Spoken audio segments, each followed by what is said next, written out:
This message is brought to you by Apple Card. Shave ice by the beach. A trip to the state fair. And a throwback flick at the local drive-in. They're more than just items to check off the summer bucket list. They're also opportunities to earn 2% daily cash back when you use your Apple Card with Apple Pay. Apply for Apple Card now and use in minutes with Apple Pay. Subject to credit approval. Apple Card is issued by Goldman Sachs Bank USA, Salt Lake City branch. Terms and more at applecard.com. This episode is brought to you by State Farm. Listening to this podcast instead of doom scrolling? Smart move. Another smart move? Getting help from one of State Farm's 19,000 local agents when you choose to bundle home and auto. Bundling, just another way to save with the Personal Price Plan. Prices are based on rating plans that vary by state. Coverage options are selected by the customer. Availability, amount of discounts and savings, and eligibility vary by state. I get so many headaches every month. It could be chronic migraine, 15 or more headache days a month, each lasting 4 hours or more. Botox, onabotulinum toxin A, prevents headaches in adults with chronic migraine. It's not for those who have 14 or fewer headache days a month.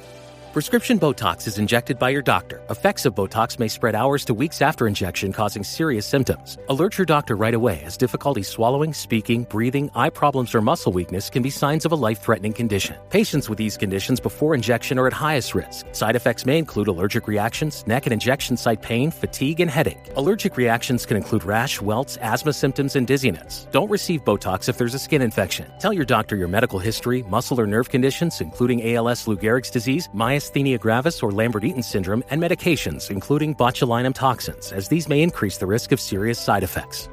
Why wait? Ask your doctor. Visit BotoxChronicMigraine.com or call 1-800-44-BOTOX to learn more.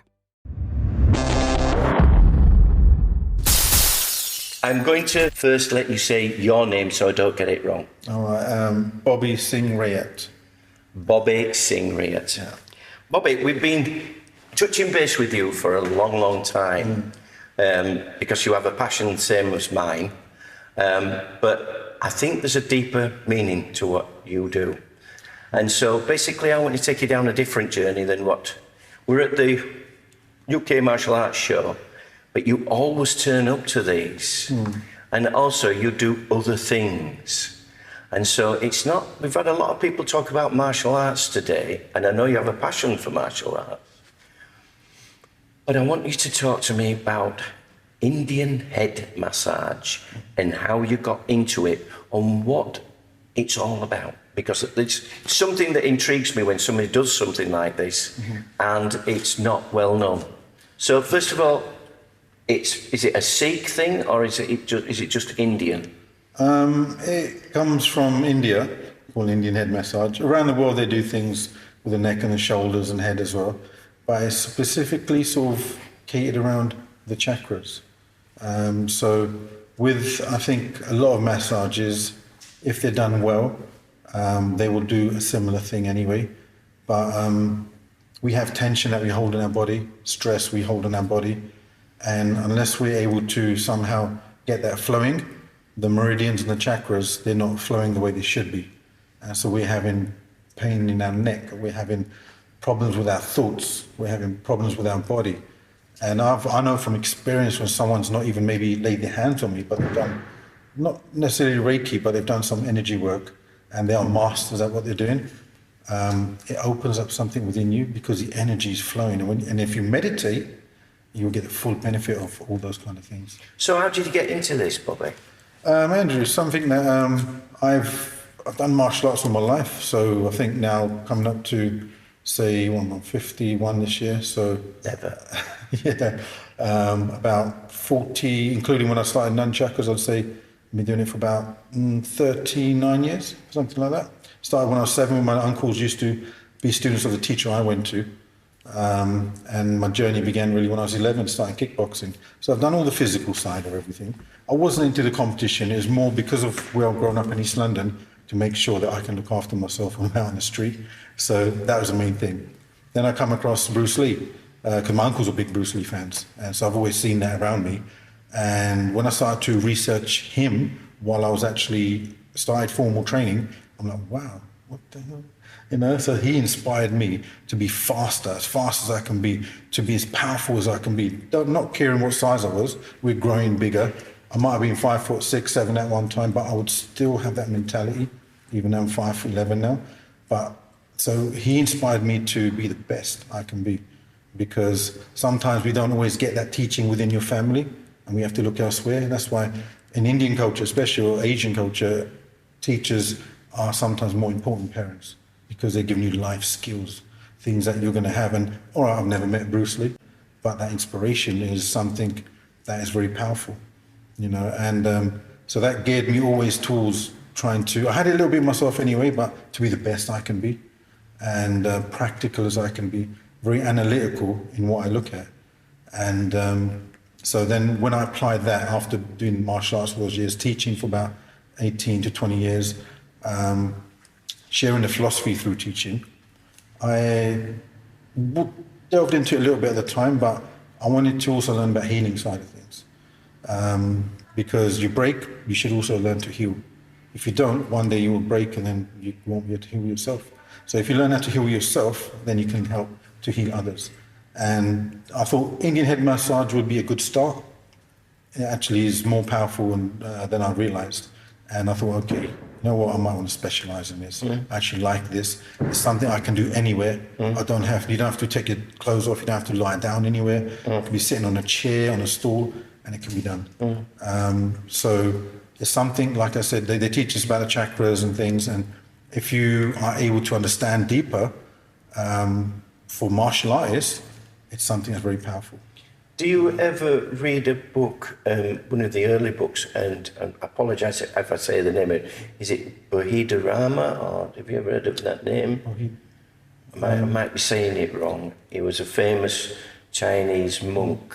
Oh, Bodhidharma? Yeah. Indian monk, apparently. He was an Indian monk that went over to China and travelled, because we were brothers, Chinese, China, Indian, all that, brothers. And so he travelled over there. And from what the story goes, but everyone has different versions, is he saw the monks that were weak in their meditation. They couldn't sit, as Indians are big on that kind of thing, they couldn't sit for hours like they needed to get deeper into the meditation. So he taught them what apparently was supposed to be yoga. And that became martial arts, with the poses and everything. So you know how sometimes Tai Chi was such a deadly martial art, and it was turned into an exercise and a slower thing to not make it look as deadly as it was. I think the same happened with yoga. So it was turned into an exercise, into an art form and this and that, but it's actually part of a martial art, from what I know. So he taught them moves and exercises, which had fighting poses in there and things, to be able to sit in meditation for longer. And I know from personal experience, 100% you need to do that. Because when my hips are tight and I'm trying to meditate, I'm supposed to be, on the path I'm on, I'm supposed to be spiritually meditating at least 2.5 hours minimum a day. And you can't sit past 10 minutes if your hips are tight. So when I've had my full flexibility with the box splits and everything's loosened up, I can sit there and my body doesn't need to get involved. And that's why he's trying to teach them that because they get irritated, they're moving. Now, as soon as you move, your attention is gone from your meditation.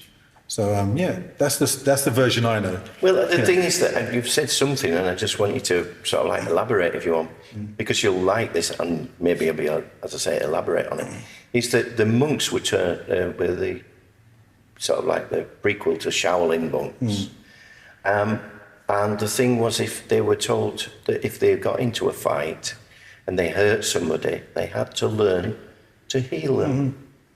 Not just, you couldn't just actually, they might have attacked you, but if you hurt them and you had to take them into a position where you might have hurt them, they had to be physicians as well. Yeah, exactly. And this is where people who study it and are true in their martial way, there's healing of energies, there's healing of mind, there's healing of body. I've been with Benny now for the last week, and I've been with him. I can honestly say he's a master.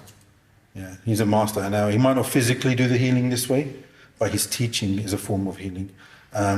His spiritual knowledge, when you listen to what he has to say, and his energy is a form of healing. So he is a true master, just everyone is in a different way. But yes, because it's karma otherwise. If you hurt a person, even if they've attacked you, then you should also help them, because if they've attacked you in the first place, they need some sort of healing. There's something going on in them that's not right, you know. And so yeah, this is where it's the energy of, you know, they've got something not right with them. They're trying to, say, project it onto you through violence. And yes, you defended yourself. You don't want to hurt them, and you don't want to kill them. If you believe that the energy of the universe is in everyone, why would you want to damage it? Because if you damage that, then there's going to be some sort of damage within you. So yeah, you learn to heal them, and then a higher power, if you believe in that and everything, is saying, okay, you know what? You do care for your fellow man or woman, which means you care for me because I'm within everyone. And so martial art then becomes a very total thing. So this is where from India, when Bodhidharma taught them, hopefully that's what they did. But what they do in a lot of places, they will see the totality of it, say, I don't have time to do this spiritual side. That's not going to help me be a better fighter. And they're only interested on the physical side. And then what's happening now in the society, which I see, is it's all going full circle. You know, when the Eastern martial arts came, they go, we don't need that.